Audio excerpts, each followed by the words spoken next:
industry presentation by Mr. Dhaval Sharma, Skills Transformation Consultant, Coursera. Good evening, everyone. And thanks, first of all, for taking out the time to join us for this very short session.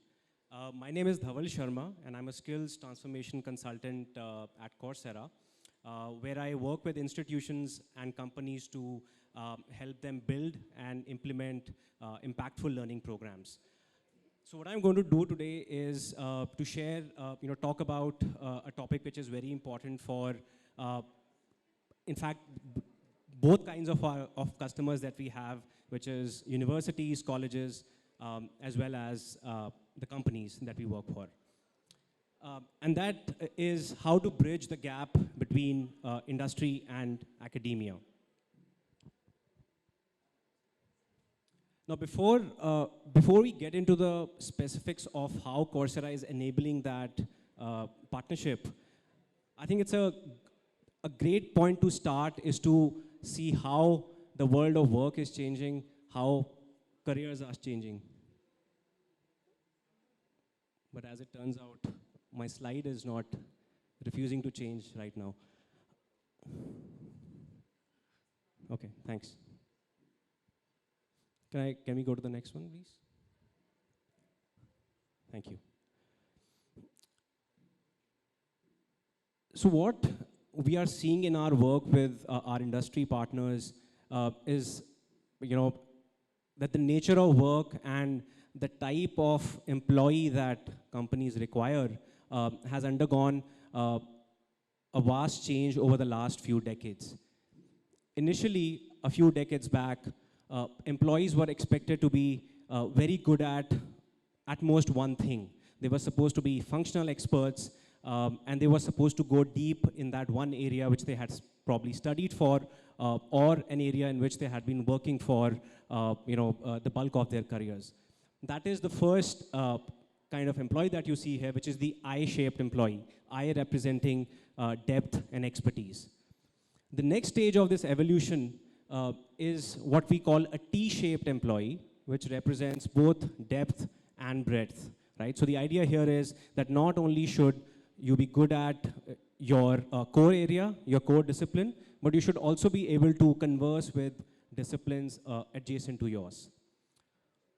At some level, we are still at the second stage, but what the future demands, and a lot of companies which are at the cutting edge, what they are expecting out of their employees is expecting them to be X-shaped or transdisciplinary employees. And what that basically means is not only do they need to have breadth across multiple areas, but also depth across multiple areas. Now, the natural question that arises here is, how is it even humanly possible for somebody to be an expert in multiple areas in order to work across multiple areas with a reasonable amount of depth?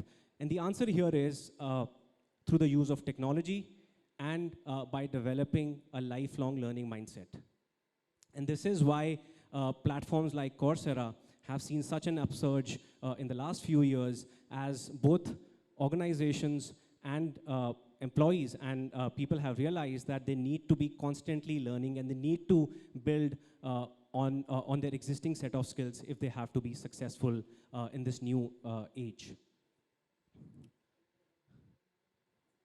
And in parallel to that trend, we are seeing that even employers are beginning to bring about a radical shift in how they hire candidates, right?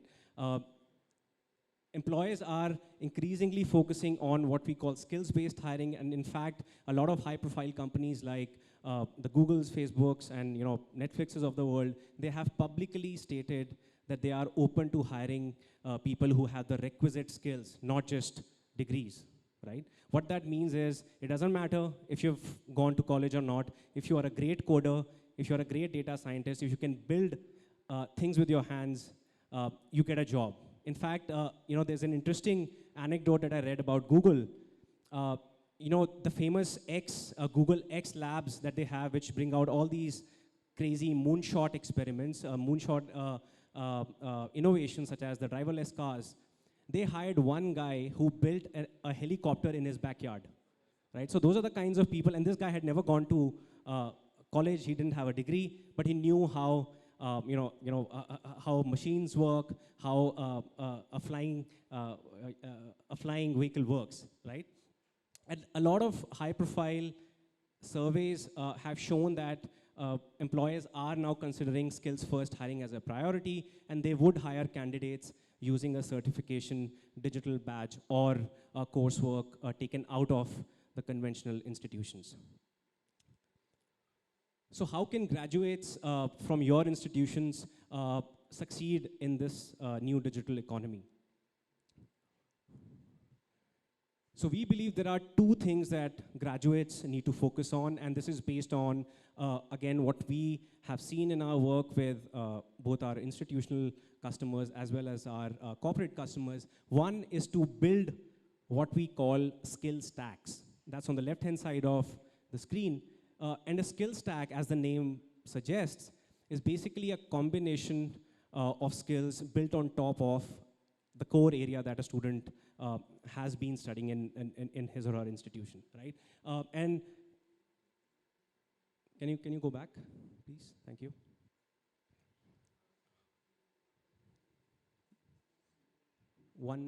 Yeah, thanks.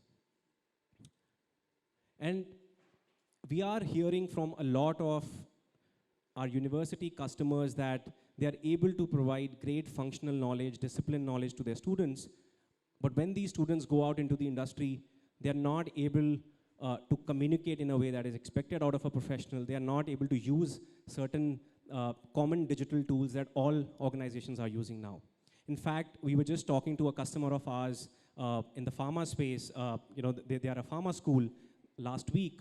And what they said was, and it's a great school, great brand name, they said their number one learning need, which industry and recruiters come back to them with, is that your graduates are not able to communicate well, and they are not able to write, because pharma graduates, people who work in the pharma sector, they have to write a lot of reports, they have to submit a lot of paperwork. They said they're not able to write well, and they're not able to use some basic digital tools and software tools that they're required to use. So what we are, and this trend is not isolated, we are seeing this again and again, that in addition to the core discipline that students graduate with, they need to build this stack of business skills, digital skills, and of course, human skills. The other thing that students will need to do going forward is to skillify their academic experience. And what that means is to translate what they have done in college or university into a language of skills, right? The onus is on the learners and the students now to make employers understand what skills they come with, right? Employers have their pick of employees because, especially in the era of remote work, a company does not have to limit itself to candidates only within its geographical region. They can hire from literally anywhere across the world. And Coursera is an example of that model. So what students will have to do is they'll have to start understanding the language of skills. They will have to start, they'll have to build the ability to read a job description and understand what skills are required, and then translate their own experience in college or university in that language. Next, please. And this is where Coursera can help you and your students prepare for the kinds of skills industry wants. If you can move to the next.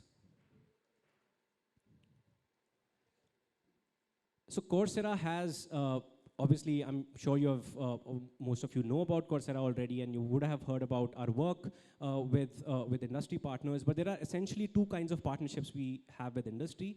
One is a content partnership, so we have almost 60 industry partners who build content on Coursera in addition to about 200 universities. And we also have more than 2,500 customers in the industry who use our platform to train their employees in the skills that are relevant for their business. Next, please. And what we are able to do with our association with these industry partners, can you move to the next one, please? Next. And what we are able to do is our learning engine, or the algorithm on which our platform rests, it is constantly tracking what kind of skills these industry customers are developing, what kind of job roles are learners preparing themselves for, and we are able to extract all of those insights and use them to build learning programs when we go to a university customer of ours, right? So we are able to tell you, and I'll just take the example of that pharma customer again, pharma college. We were able to work with them and tell them what kind of skills are some of our pharma customers developing. What kind of skills is a company like Novartis developing in its employees. And that's the kind of insight that makes a real difference in the careers, especially the starting career prospects of students. And one of the things, and one of the most direct examples of how we are able to use such skills-based insights is through a proprietary product of ours called Skillsets and Academies. Can you move to the next? So Academies are a suite of off-the-shelf learning programs that Coursera has developed based on the insight we have from our large network of learners and customers. So what we have done here is we have extracted all of that intelligence into a set of job-focused learning programs which tell students and learners two very important things. One, what are the kind of skills they should be focusing on if they are interested in a job role? For example, a data scientist or a software engineer. And then it pushes out the relevant content, the highest rated content, the most popular content on those skill areas to the learners. So, and all of this happens automatically. And all of this is backed by all the experience we have with 90 million plus learners and 2,500 plus industry partners, right? So your learners will, whoever takes a skill set on Coursera, they will always know that they are preparing skills which are actually in demand in the industry, and the content that they are using to build those skills is the relevant content. I think we can move to the next one. Can you just click through again? So I'd just like to close off with what academies can help your students with. One is deliver job-focused learning. Second, it's based on actual industry requirements. It's based on the actual data that we have from our industry customers. They help learners track real skills that they are developing. And finally, the content that they are using to build those skills is always fresh, right? So they can be, they don't have to second guess the content. They don't have to second guess the learning tracks that are being made available to them. And with that, I'd like to close my session. Our teams are right here. If you would like to know more about our skill sets and academies and any other aspect of Coursera, we'll be happy to take your questions. Thank you. May I request Dr. Indrajit Bhattacharya, Director, National Accreditation Board for Education and Training, Quality Council of India, to come and present the memento to Mr. Dhaval Sharma.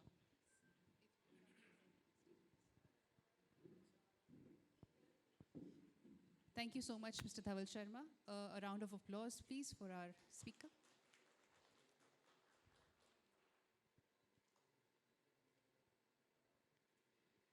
Thank you, Dr. Bhattacharya. Thank you so much. Thank you.